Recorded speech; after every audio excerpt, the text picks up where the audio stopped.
जब वो 6 साल के हुए, यहीं पैदा हुए, यही उनका घर है, मुझे बताया गया इसी घर में उनका जन्म हुआ। आप लोग कितने सौभाग्यशाली हैं कि आप यहाँ आते हैं। मैं तो पहली बार जीवन में आया हूँ। कुछ दिन पहले इंदौर पहली बार मैं आया था, 1 साल पहले। मुझे ये नहीं पता था कि इतना पास में वो जगह है, वरना मैं उसी दिन आता। तो मुझे बड़ा आश्चर्य हुआ कि मैं इंदौर तक आया भी और मुझे पता नहीं चला। तो जब वो पैदा हुए इसी जगह है, क्योंकि उनका सौभाग्य था कि वो एक सूबेदार के बेटे थे, इसी सेना में काम करने वाले।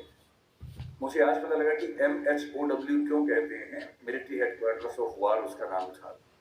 मैं परेशान था कि महू की स्पेलिंग MAHU क्यों नहीं है, MHOW क्यों है। तो आज पता लगा नहीं, वो एक एक्रोनिम है, उसकी फुल फॉर्म एक है।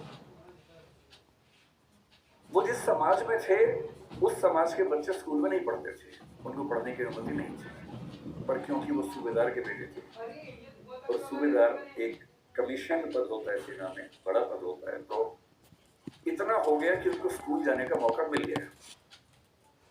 पर उनकी माँ को, आदरणीय भीमाबाई जी को अच्छे से पता था कि जब बच्चा स्कूल जाएगा तो इससे सब बहुत बुरा बर्ताव होगा, जिसको आपकी भाषा में बुलिंग कहते हैं, आजकल के बच्चों की भाषा में बुलिंग कहते हैं, उसका खतरा था। और माताओं को, पिताओं को बहुत चिंता होती है कि हमारे बच्चे के साथ स्कूल में ज्यादती ना हो, बदतमीजी ना हो।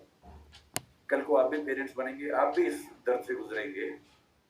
ऐसे कई बच्चे होते हैं, कोई फिजिकली उतना ठीक नहीं है, कोई मेंटली उतना ठीक नहीं है। जब वो स्कूल जाते हैं बच्चे, एक तो पहले वो पीड़ित है, उसके बाद स्कूल के बाकी बच्चों का मजाक बनाते हैं, चिढ़ाते हैं। पेरेंट्स को इतना दर्द होता है इस बात से, लेकिन क्या करें। तो उनकी माता जी ने, भीमाबाई जी ने कहा कि देख बेटा, स्कूल जा रहा है, पहले ही समझा रही हूँ, बहुत बुरे अनुभव होंगे, लड़ना मत, झगड़ना मत, विद्रोह करके छोड़ मत देना, क्योंकि पढ़ाई करोगे वो अकेला रास्ता है कि कुछ बड़ा कर पाओगे जीवन में, वरना कोई दूसरा रास्ता नहीं। इस बात को उस छोटे से बच्चे के मन में बिठा दिया। वो स्कूल गया। उस स्कूल में पहली बार कोई ऐसा बच्चा आया था जो समाज के अछूत कहे जाने वाले समुदाय का हिस्सा था। जो बाकी बच्चे थे बुरे नहीं थे, पर वो भी अपने अपने घर से सीख रहे थे, अपने समाज से सीख रहे थे। उनको ये पता था कि ऐसे बच्चों के साथ नहीं बैठना है, दूर रहना है।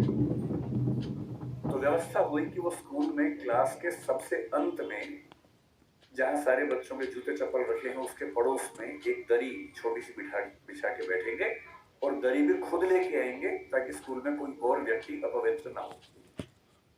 अब सोच के देखिए, इमेजिन कीजिए उस बच्चे की हालत कि एक बच्चा है, अपने घर से दरी लेके आता है, क्लास के अंत में जहाँ जूते चप्पल रखे उसके पास में बिछाता है, बैठता है, बाद में लेके जाता है, उसके साथ कोई खाना भी नहीं खाता है।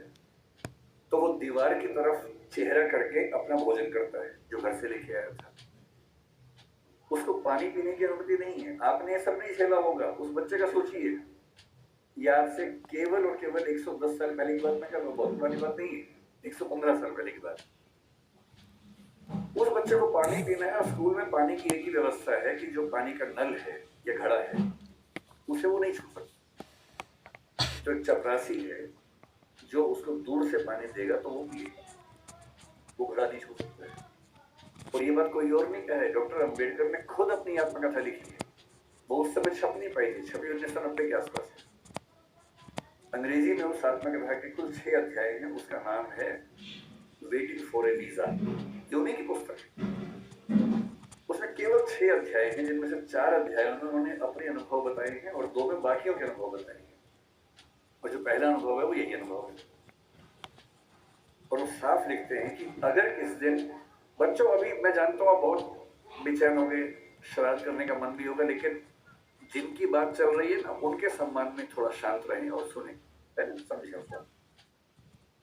चंचलता इस उम्र में होती है, लेकिन थोड़ा सुन लीजिए, क्या हो गया, फायदा हो जाएगा, कुछ नया सीखोगे, है ना। आपकी उम्र से बहुत पहले अम्बेडकर जी बहुत सीरियस हो गए थे, इसलिए वो अम्बेडकर जी। तो अब तो सीरियस हो ही जाना चाहिए। और जिस व्यक्ति की बात चल रही है उसका कितना एहसान है हम पे, आपके समाज में विशेष रूप से, ये भी समझना चाहिए।